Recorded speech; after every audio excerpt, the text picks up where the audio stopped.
We've all been spoon fed the same fairy tale since we were kids. Two people meet, fall in love, and ride off into the sunset to live quote unquote happily ever after. It's the dream, right?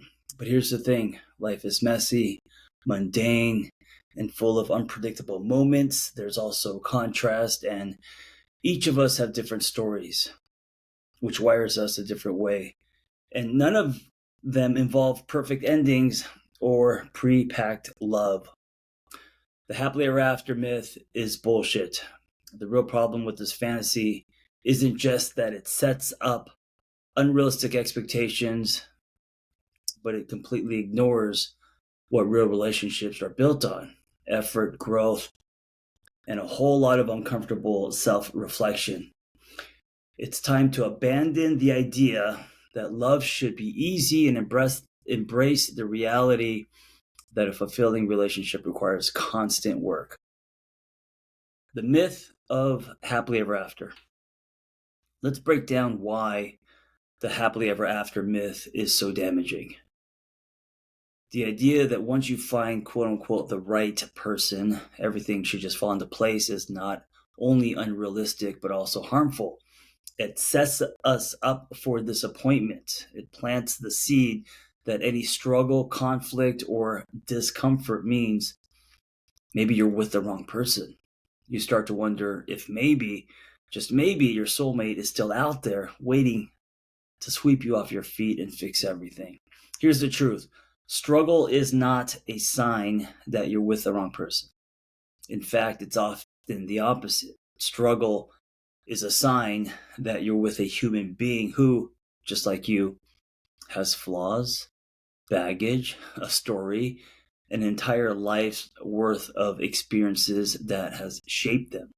Love is about leaning and learning how to Love is about leaning into and learning how to navigate those struggles together, not finding someone who magically makes everything easy. In relationships, we get sold this image of the perfect partner who will quote unquote complete us.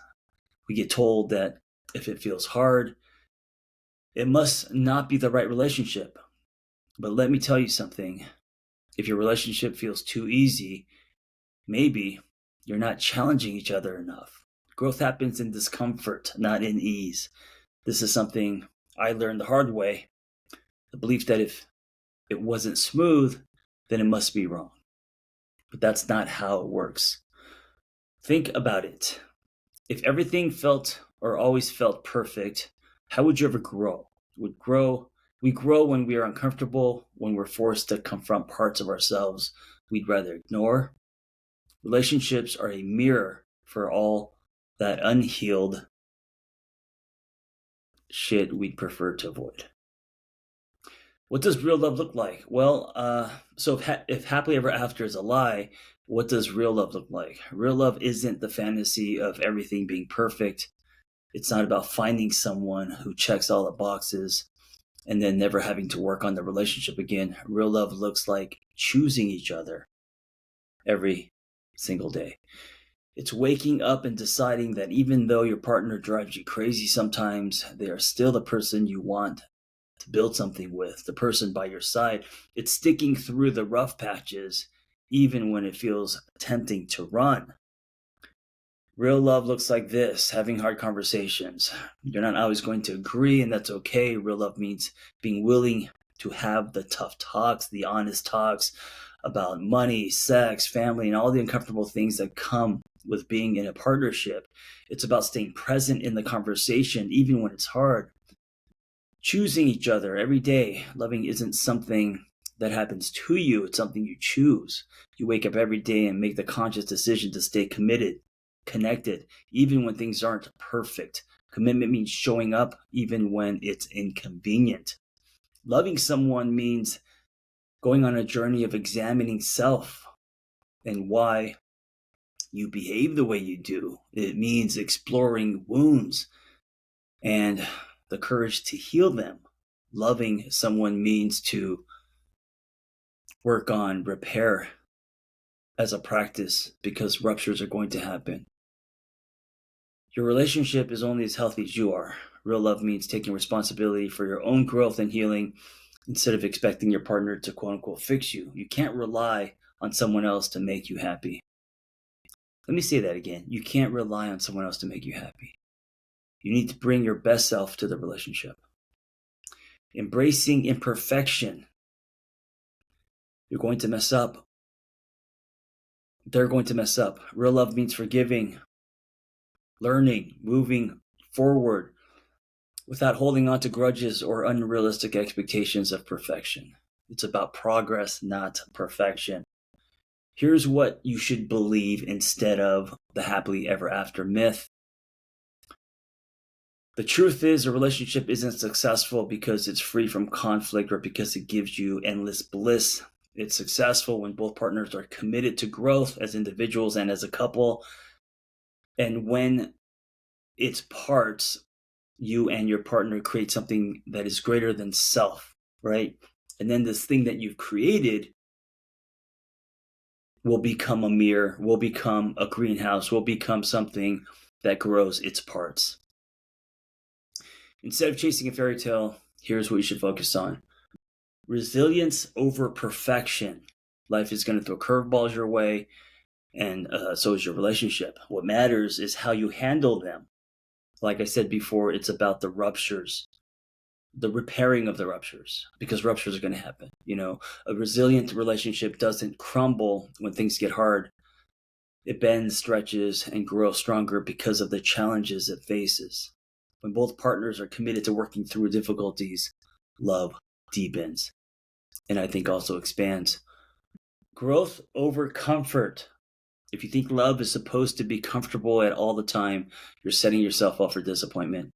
Growth isn't comfortable, but it's necessary for a relationship to thrive.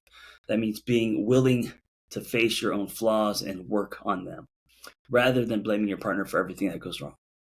Presence over fantasy. I think this is something I really struggle with. Love isn't about finding someone who checks off every box on your list of dream qualities, right? It's about being fully present with the person in front of you, flaws and all, contrast and all, disagreements and all. When you're constantly chasing an idealized version of your partner, or worse, an idealized version of love, you miss out on the real connection that's available in the present moment. And finally, partnership over power. A healthy relationship isn't a power struggle where one person tries to control or win over the other. It's a partnership where both people feel valued, respected, and heard. That means showing up as equals. And this is something that I talk about. I'm writing about it now in my new book. The concept of co-creating, right? That both parties are creating something both unique and honest to themselves, but also they're creating something that's customized that works for both of them, which is their relationship.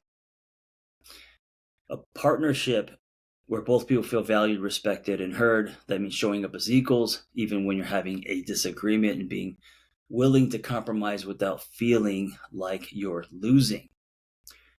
The idea of happily ever after isn't bullshit because love can't last. It's bullshit because it's too shallow. It focuses on the external markers of success, the ring, the house, the Instagram-worthy moments, and ignores the real work, the real beauty that comes from showing up for each other through the mess. Happily ever after isn't a destination, it's a practice, a daily one. The daily choice to love and be loved, to grow and to be present in the reality of your relationship, not some fantasy. Here's the truth about attachment styles. Actually, let me save that for a new episode. And I want to remind you before I go, my new book, Breakup on Purpose, is out for pre-order. And whether you're going through a breakup now or if you have gone through a breakup before, that still holds you in some way, that you're still stuck because of this breakup. There is residue. This is a great book to examine the black box, what happened, so you could get closure. I talk about the 8 different types of breakups because I don't think the prescription to a breakup is a one fits all. A divorce with children is very different than what I call a flat soda breakup, where people broke up years before the actual breakup, right? And those breakups are different than, say, the Telemundo toxic, I need to get a restraining order breakup. What is prescribed for healing and growth is different depending on your breakup. And I wrote an entire book on it. So check that out at bit.ly, bit.ly / all lower caps, break up on purpose. Thank you for listening. Be well.